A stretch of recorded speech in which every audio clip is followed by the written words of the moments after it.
Vamos ya al espacio de la entrevista correspondiente a ese 10 de mayo de 2018. Vamos a hablar un poco de política. ¿Qué está pasando en la Asamblea Legislativa y qué está pasando también con las decisiones que se están tomando en la Junta Directiva de ese órgano de Estado? Pero pongamos algunos elementos en contexto. Luego de fuertes críticas, la Junta Directiva de la Asamblea Legislativa decidió y anunció que no utilizarán las camionetas y vehículos tipo pick-up que por tradición y por orden administrativo de ese órgano de Estado les fueron asignados. Este punto ha sido criticado en diversas ocasiones a lo largo del tiempo, pero ha sido con la legislatura 2018-2021 que se comienzan a generar los cambios. Una de las preguntas que surge es, ¿cuál será el destino de estos recursos? Destino de estas camionetas oportunamente ustedes lo van a saber. Estamos viendo la parte legal, si es a través de bolsa, si es una subasta, hay elementos que estamos considerando. El presidente de la Asamblea anunció también la reducción del 50% de la dotación de combustible, gastos de telefonía celular, viáticos y viajes para comisiones oficiales. Además de una petición a la gerencia administrativa para que en el ejercicio fiscal 2019 presente un proyecto de presupuesto de una reducción del 5%. El nuevo presidente dice que espera a partir de este periodo reducir en un 15% los fondos con los que opera la Asamblea Legislativa.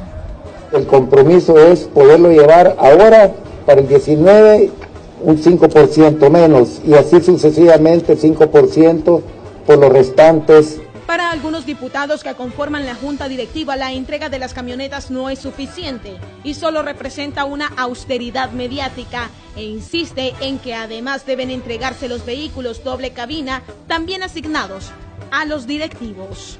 ¿Qué va a pasar con todos esos doble cabinas que están asignados tanto a los jefes de fracción y su jefe de fracción y también los doble cabinas que se dan a la par de esas camionetas? La propuesta mía fue que los vendiéramos todos. En los parqueos legislativos estaban estacionadas las camionetas, pero una de las preguntas que surge es, ¿cuál será su destino? Ya que no serán usadas por los diputados. El doctor Norman Quijano sostuvo que en los próximos días informarán qué se hará con estos vehículos. Por el momento, se entregaron al área de transporte. Estamos viendo la parte legal, si es a través de la bolsa, si es en una subasta. Hay elementos que estamos considerando por haber sido adquiridos con franquicias. De inmediato, el tema saltó en redes sociales y hay quien dice que si se venden, que se publiquen los compradores y participantes de la subasta para no dejar lugar a dudas. Ante la pregunta si se debe vender los pick-up asignados también a los directivos, el presidente de la Asamblea agrega que posiblemente pasen a las fracciones de los partidos para trabajo de campo. Con el inicio de la legislatura también se dijo que habría una revisión de contrataciones debido a que se publicó que había existido contrataciones irregulares y hasta posibles plazas fantasmas. El nuevo presidente informó que la Junta Directiva, sin los votos del FMLN, acordó dar facultades a la presidencia de la Asamblea para la contratación de personal. Es decir, quedará a su criterio. Con estos temas, iniciamos la entrevista correspondiente a este jueves. Saludamos esta mañana a la diputada Yancy Urbina, diputada por el FMLN. Estábamos acostumbrados a verla como presidenta de la Defensoría del Consumidor y hoy la vamos a ver en el campo político. Yancy, buenos días, bienvenida a Canal 12. Muy buenos días, Manuel. Encantada de estar con usted. Muchas gracias por la invitación. Y quisiera aprovechar a enviar un saludo muy cordial y una felicitación a las madres en este día que conmemoramos en nuestro país y en muchos países del mundo, el Día de la Madre. Así que muchas felicidades, madres salvadoreñas, madres luchadoras que día a día hacen grandes esfuerzos para sacar adelante a su familia y que hoy sea un día en que las consientan sus seres queridos. Ahora usted es parte de la Junta Directiva de la Asamblea Legislativa. Una de las decisiones que ha dado muchísimo que hablar en estos últimos días es la decisión de no utilizar las camionetas y de anunciar además que se va a bajar el gasto en combustible, el gasto en telefonía, y es lógico que los ciudadanos nos preguntemos qué es lo que está pasando en la Junta Directiva. ¿Obedece a esto, a la presión ciudadana que se ha ejercido de diferentes puntos? ¿Obedece a la presión de actores políticos? Usted que está, digamos, formando parte y ha tomado parte en estas decisiones, ¿qué nos puede decir? Creo, Manuel, que es importante comentar con la ciudadanía que hay una serie de factores que creo confluyen en este tipo de medidas que estamos tomando al interior de la Junta Directiva. Es indudablemente una atención a muchos comentarios, críticas, sugerencias, recomendaciones, que muchos ciudadanos, ciudadanas lo han venido expresando a través de diferentes medios. Usted conoce, las redes sociales han sido muy fuertes, críticas en torno al uso y al manejo de los recursos públicos. También es importante recordar que hay una apuesta también desde los diferentes partidos políticos. En el caso desde el FMLN, nosotros desde la plataforma misma que ofrecimos a la ciudadanía en este periodo, hicimos una oferta de plataforma basada también en ciertos principios, ciertos valores que queremos que tengan vigencia plena en el ejercicio mismo de la gestión de la Asamblea. Estos están referidos a la transparencia, están referidos a la austeridad, a la racionalidad en el uso de los recursos, porque esta parte para nosotros es muy importante, así como también el uso más eficiente de todos los recursos públicos, porque al ser justamente eso, recursos públicos, debemos de ser sumamente responsables en su manejo, ¿verdad? Y debe ser con una transparencia para que la ciudadanía pueda, de su propio conocimiento, también hacer el seguimiento y la contraloría que sea necesaria. Creo que este es un factor que también cuenta. Hemos tenido en nuestro país y hemos venido avanzando. Esta semana, Manuel, hemos conmemorado los primeros 7 años de la Ley de Acceso a la Información Pública, que indudablemente es otro de los factores que ha contribuido a transparentar mucha información en nuestro país. Es así que hoy, por ejemplo, a través de esta ley, de la cual nuestro partido fue propulsora, hay diputados, diputadas del FMLN que fueron los que iniciaron con este proceso, como es el licenciado Gerson Martínez, la licenciada Norma Guevara. Es decir, son personas que trabajaron mucho por hacer realidad esta ley. Yo quiero decirle, mire, esa es una realidad en nuestro país. Hoy el acceso de la información por parte de los ciudadanos, ciudadanas, es un hecho, y eso también tiene un efecto en el manejo, en la presión que puede haber en la Asamblea sobre el manejo de los recursos. La dinámica hoy es conocer todos los datos de lo que pasa en las instituciones del Estado, sí. Pero todavía vemos un poco de resistencia entre diferentes actores que se resisten a estar siendo escrutados. El caso de la Asamblea, escuchamos a diputados que dicen, es que mire, toda la carga de la crítica nos cae a nosotros. ¿Es válido ese tipo de argumentos? Yo creo, Manuel, que desde el momento en que usted está en una función pública, está dispuesto a que la ciudadanía, de forma responsable, por supuesto, pueda hacer su contraloría, su escrutinio público, su seguimiento a temas importantes. Creo que también lo que vale la pena señalar es que en esta ocasión la Asamblea está dando ya algunas muestras, algunas acciones que van en esa línea de dar una respuesta a la ciudadanía, de responder al clamor de la ciudadanía. Este clamor de mayor austeridad, de mayor racionalidad en el uso de los recursos y las acciones que hemos tomado en estos 8 días, 9 días que tiene la Asamblea, ya hay una señal clara de por dónde por lo menos queremos avanzar. Este tipo de medidas, Manuel, indudablemente también mandan una señal a todo el ámbito público, porque la Asamblea no es la única que tiene, no es el único órgano que ha tenido este tipo de comentarios. Usted conoce también a través de los medios de comunicación que frecuentemente conocemos, por ejemplo, la asignación de bonos, que es otro tema cuestionado por la ciudadanía, en la Corte Suprema de Justicia. Allá también hay una serie de señalamientos y asignaciones que la población también es bastante crítica. Nosotros pensamos que contribuyendo con este tipo de medidas podemos avanzar a que en nuestro país tengamos estándares para todos los órganos del Estado en el manejo de los recursos públicos. Usted ha mencionado una palabra que para los ciudadanos es un tanto chocante, la palabra bonos. Sí. Esta ha sido una discusión a lo largo de los últimos días por lo que ocurrió a finales de 2017, por el tema de adelantar el bono para los diputados salientes, y es una situación en la que todo el mundo se pregunta, ¿por qué no se legisla para borrar esta figura dentro del orden administrativo sí. de la Asamblea? ¿Qué haría? El FMLN dijo, nosotros no los queremos ni para diputados entrantes ni para diputados salientes, pero ¿por qué no se legisla para eliminar la figura? Sí. Por lo menos en el caso de los legisladores.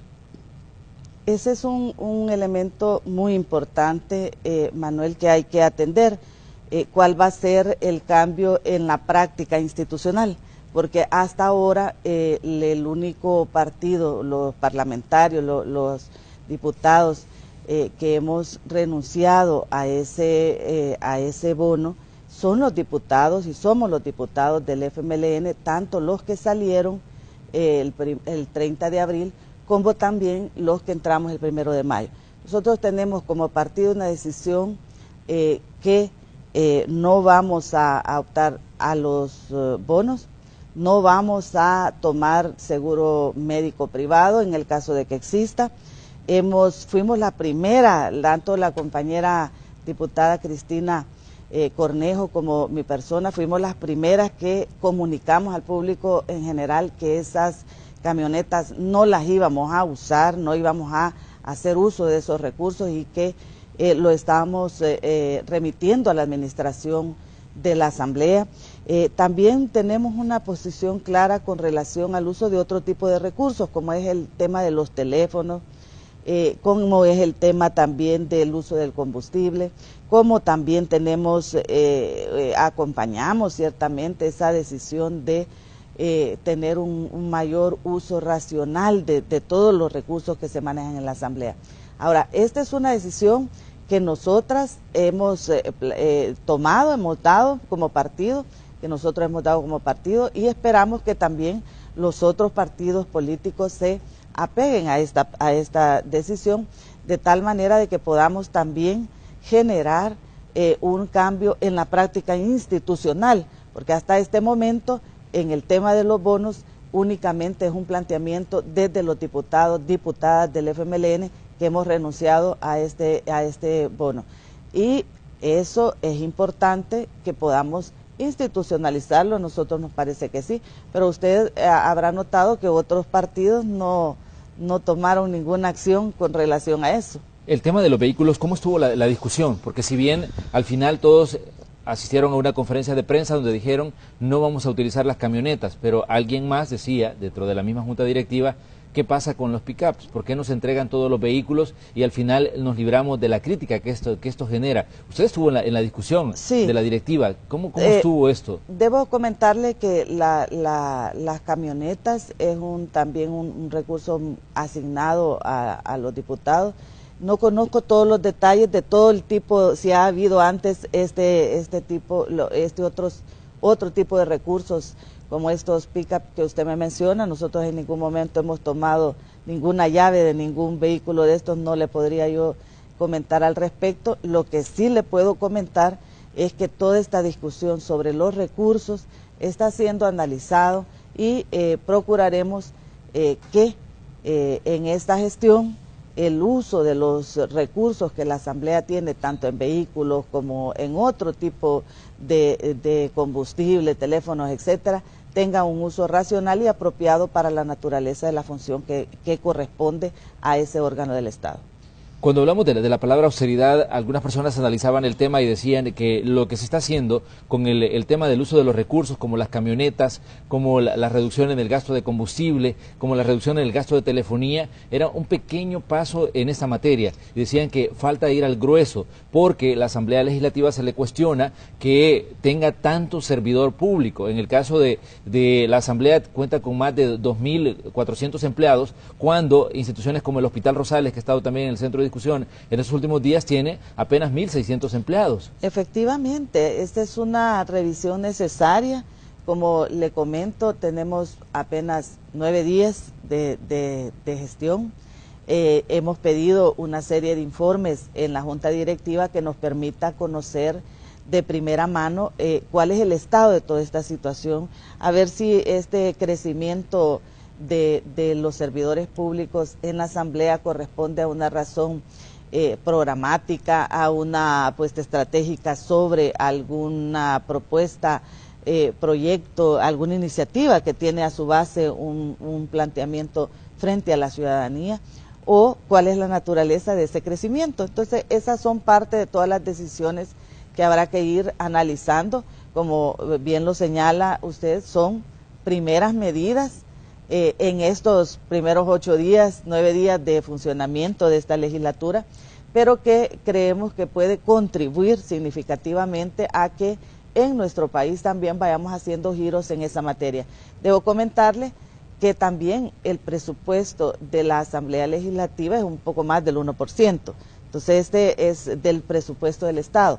Hay otros órganos que también tienen presupuestos asignados y que hay que, como le mencionaba, procurar avanzar en nuestro país a estándares similares para los 3 órganos del Estado, de tal manera que podamos, como país, tener una acción pública, una gestión pública apegada a estos principios de racionalidad, austeridad, transparencia y eficiencia en el uso de los recursos. Pero si revisamos el presupuesto de la Asamblea Legislativa en el año 2000 era de 15.2 millones de dólares y en 2018 estamos hablando de un presupuesto de 58 millones de dólares. Todo el mundo se pregunta, ¿por qué este crecimiento? Son más de 40 millones de dólares que ha crecido en los últimos 15 años el presupuesto de la Asamblea y también cómo se ha engordado la planilla de trabajo. Sí, no, indudablemente, esos son números importantes que hay que atender en el análisis de cuáles son los próximos pasos que habrá que tomar en la Asamblea Legislativa en relación a toda la gestión, es decir, cuáles son las prioridades en las que se está invirtiendo ese tipo de todo ese presupuesto, Manuel, e indudablemente esto continuará a lo largo de los próximos meses para que podamos contribuir con nuestros buenos esfuerzos a que este órgano del Estado pues adopte prácticas de gestión pública basado en los principios que le repito, austeridad, transparencia, racionalidad en el uso de los recursos y eficiencia en el gasto.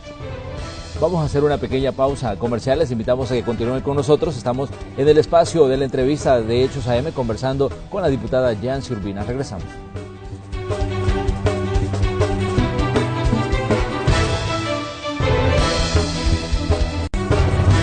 Esta mañana de 10 de mayo estamos conversando en el espacio de la entrevista de Hechos AM con la diputada por el partido FMLN, Yancy Urbina. Estamos hablando de decisiones que se han tomado en la Junta Directiva de la Asamblea Legislativa. Yancy, se hizo un anuncio durante la conferencia que dio la Junta Directiva que se va a tratar de reducir en un 5% el presupuesto de la Asamblea Legislativa para los próximos años, hasta llegar a un 15%, se dijo. Sí. ¿Cómo ven ustedes desde el FMLN este tipo de anuncios y la posibilidad de lograr esta meta en el plazo que se han establecido? En el caso del FMLN, este planteamiento va en coherencia con lo que hemos estado sosteniendo a lo largo de los últimos años sobre el uso de los recursos públicos de forma responsable y de forma eficiente. Fíjese de que esta decisión de aplicar, justo cuando usted me decía, mira el crecimiento que tuvo el presupuesto de la Asamblea, y es un crecimiento a lo largo de los años importante. Entonces, este momento, la primera medida es, vamos a tomar acciones que inmediatamente van a tener una disminución, porque al no tener la asignación de los vehículos, el uso del combustible disminuye. Hay una estimación inicial de que solo con esa medida podría haber un ahorro de alrededor de $100,000 en combustible, es decir, el uso también de los teléfonos, es decir, hay una serie de gastos de funcionamiento, digámosle así, que con las medidas que se están adoptando va a tener un decrecimiento, va a haber una especie de ahorro ahí. Pero también esta otra medida de incorporar un ahorro del 5%, una disminución en el presupuesto del 5% para el próximo año, es una medida saludable. Nosotros la hemos acompañado, estamos participando de esa decisión, también de forma acumulada, de tal manera que a lo largo de los 3 años de esta gestión lleguemos a tener un presupuesto con una disminución de alrededor del 15% y que contribuyamos significativamente a la mayor eficiencia en el uso de los recursos. Ese es uno de los temas que estamos procurando. No es el único, porque indudablemente ahorita hemos concentrado este tema, Manuel, en medidas administrativas, pero la Junta Directiva no solo va a ver eso, estamos hablando también cuál es la agenda estratégica que va a manejar la Asamblea Legislativa, cuáles son las prioridades en las comisiones, la integración de comisiones, que es un tema importantísimo para empezar a tratar todas aquellas temáticas que son del interés del pueblo, porque acá estamos también no solamente atendiendo la parte meramente administrativa, gerencial de la institución, sino también esta proyección que debemos de tener como primer órgano del Estado de dar una respuesta positiva a la demanda ciudadana en temas específicos. ¿Qué posición tiene el FMLN respecto a esta discusión que hubo de posibles plazas fantasmas en la Asamblea Legislativa y contrataciones irregulares que se dieron al final de la administración de Guillermo Gallegos como presidente?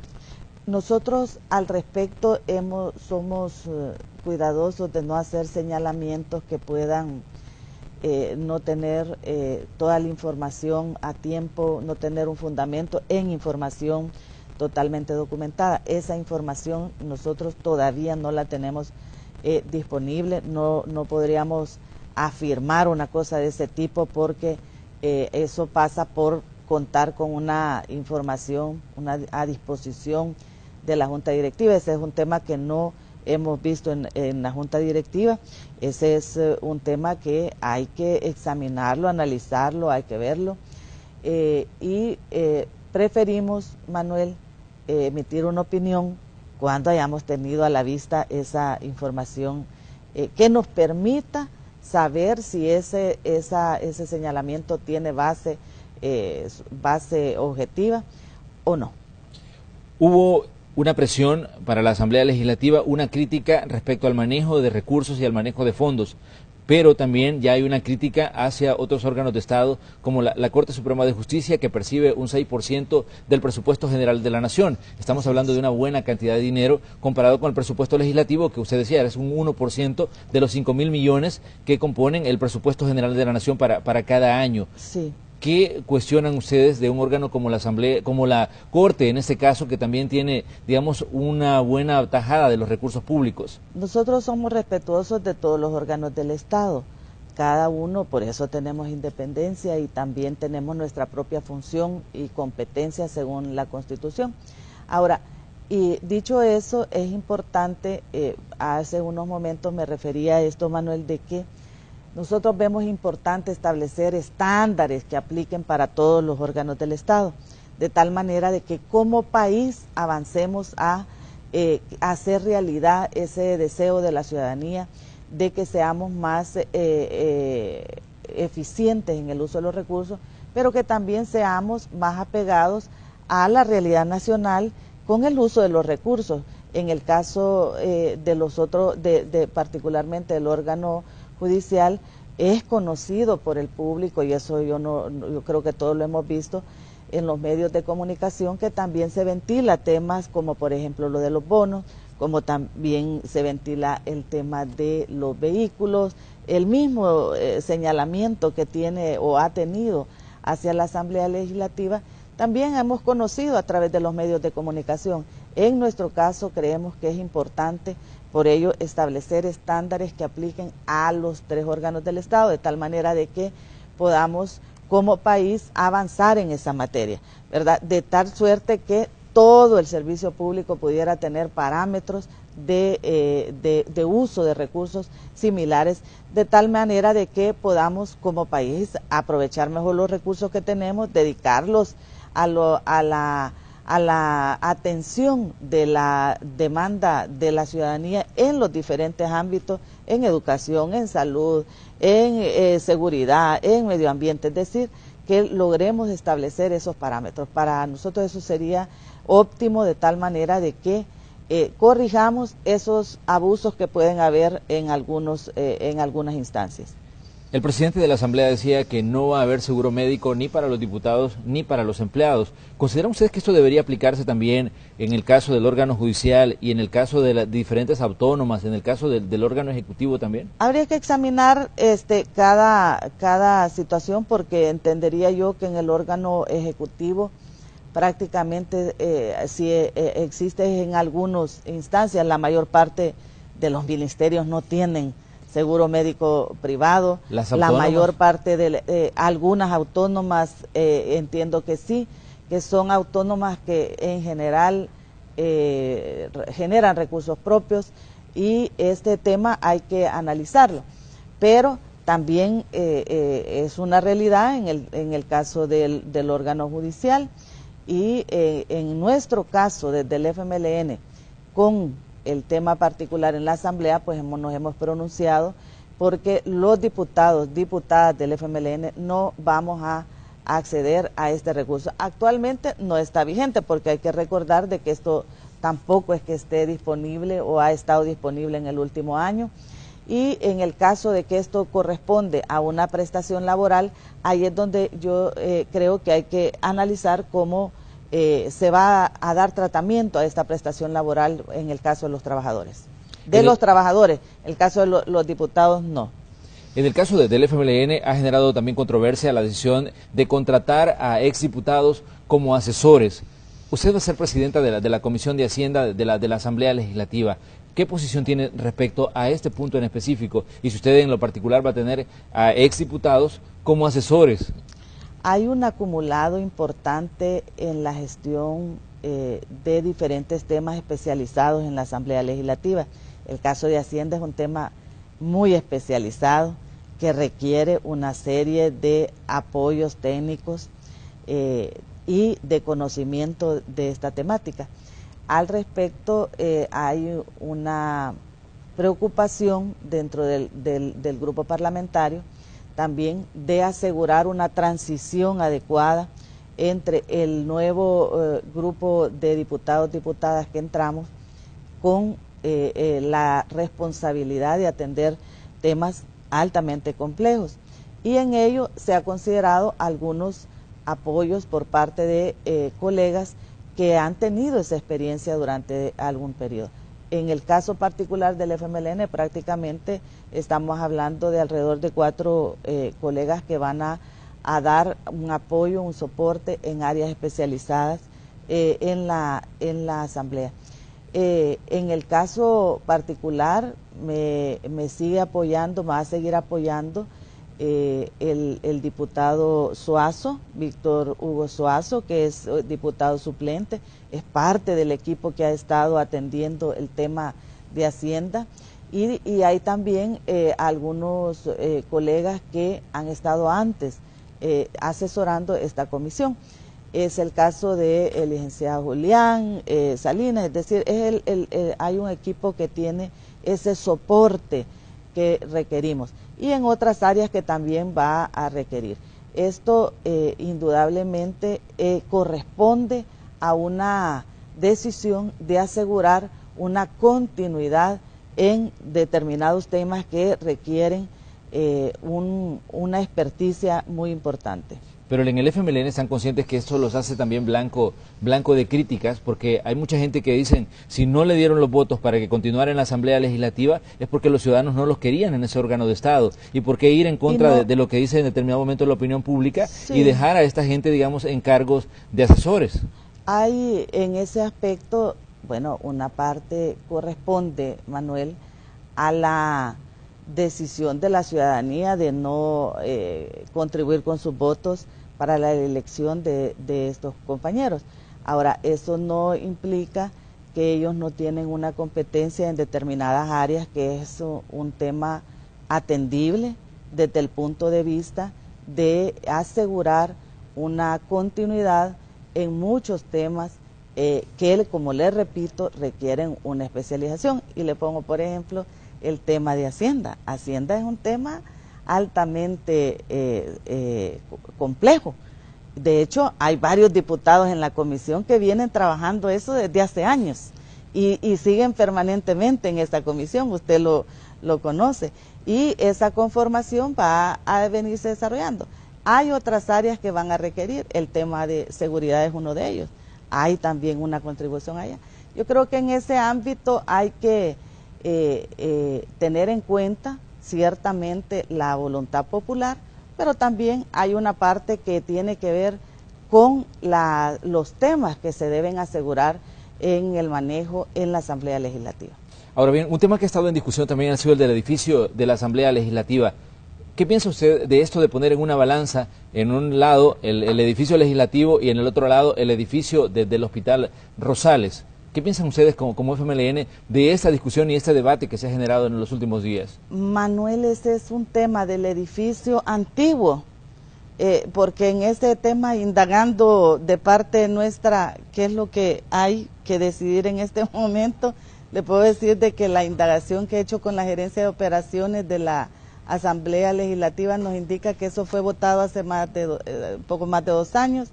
Las decisiones fueron tomadas en la directiva anterior y entiendo que este es un proceso que tiene su ruta ya trazada y su camino andando, siguiéndolo. Lo que hay temas importantes y qué bueno atenderlo en este momento es el tema de la aprobación de este programa de salud integral, que es el denominado préstamo para salud, que tiene a su base una importante inversión para la ciudadanía. Esta inversión corresponde a la construcción del nuevo Hospital Rosales y también del nuevo hospital de la zona norte, porque a veces lo reducimos este programa a que fuese la construcción del Hospital Rosales y en realidad es un conjunto de medidas, de acciones que van encaminadas a acercar el servicio a la ciudadanía, a contribuir a una mayor calidad de salud para los salvadoreños y las salvadoreñas y también atender ese déficit que tenemos en atención en el ámbito de la salud. Es así que está propuesta la construcción del nuevo Hospital Rosales, el nuevo hospital de la zona norte, para el cual también ya hay el terreno incluso donado por la alcaldía de Nejapa, y decirle de que este es un hospital muy necesario. La densidad poblacional de la zona norte de San Salvador, como es Apopa, Tonacatepeque, Nejapa, Painal, Aguilares, es muy alta y debemos darle una respuesta a eso. Y hay también la construcción y equipamiento de alrededor de 50 unidades comunitarias de salud familiar. Este es importantísimo que lo atendamos y yo desde el FMLN hemos sido claros que tenemos los 23 votos de nuestros diputados y diputadas listos para la aprobación de este préstamo. Esperamos que los otros grupos parlamentarios acompañen con sus votos esta votación, que además tiene un límite porque ya hay una prórroga extendida por el BID que se vence el 7 de junio. Pero así que la ciudadanía...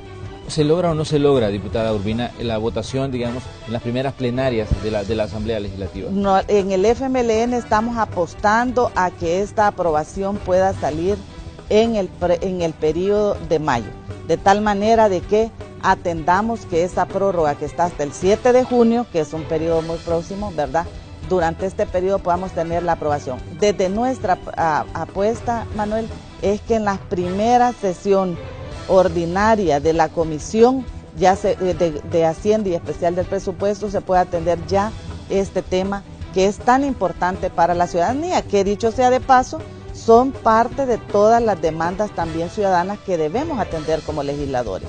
Pero ¿qué piensan ustedes desde el FMLN cuando sindicalistas del Hospital Rosales dicen que no es necesario un nuevo edificio, que lo más necesario es mejorar los servicios que se le dan a los pacientes? Porque ellos dicen, tener un edificio nuevo no garantiza que esto vaya, digamos, a dar un giro al servicio que se le da directamente al paciente. El programa, por eso se denomina Programa Integral de Salud, porque incluye no solo la construcción de la infraestructura, incluye el equipamiento, incluye el funcionamiento, incluso la adopción de personal especializado para poder atender toda esta demanda ciudadana, el tema de medicamentos. Es decir, este es un programa integral. Creo que lo que más conoce y se ha manejado públicamente es la infraestructura, pero no es únicamente lo que contiene este programa, que nosotros, le repito, estamos listos como FMLN para la aprobación y esperamos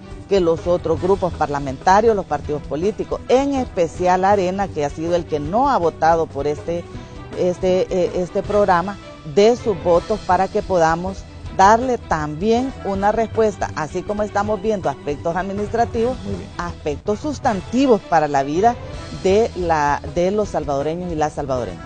Gracias, diputada Urbina, por habernos acompañado esta mañana de 10 de mayo. Muchas gracias a usted, Manuel, y de nuevo muchas felicidades a las madres salvadoreñas, también para todas las que se encuentran a lo largo y ancho de los Estados Unidos, que tenemos un contingente muy importante de población por allá. Así cerramos nosotros el espacio de la entrevista de Hechos AM. Tenemos más información con Célida, Lorena y Carlos en la sala de Noticiero Hechos.